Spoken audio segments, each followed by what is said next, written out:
નમસ્કાર, આપ જોઈ રહ્યા છો ખબર ગોધરા. આપની સાથે હું છું આમિર ભગત.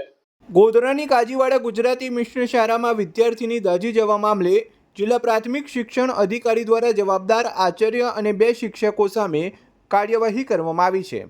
આચાર્ય અને 2 શિક્ષકોને શોકોઝ નોટિસ પાઠવી ખાતાકીય તપાસ શરૂ કરવામાં આવી.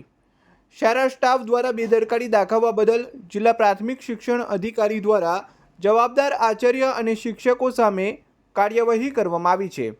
ધોરણ 8માં અભ્યાસ કરતી વિદ્યાર્થીની ગત 17 ઓગસ્ટના રોજ રિસેસ દરમિયાન શાળાના વર્ગખંડમાં સેનિટાઈઝરની જ્વારાથી દાઝી ગઈ હોવાની ઘટના બનવા પામી હતી. ઇજાગ્રસ્ત વિદ્યાર્થીને તાત્કાલિક ગોધરાની ખાનગી હોસ્પિટલમાં સારવાર અર્થે ખસેડવામાં આવી હતી. ત્યાંથી વધુ સારવાર અર્થે વડોદરા ખાતે રિફર કરવામાં આવી હતી. શરીરના 40% ભાગે દાઝી ગયેલી વિદ્યાર્થીની હાલ વડોદરાની ખાનગી હોસ્પિટલમાં સારવાર ચાલી રહી છે.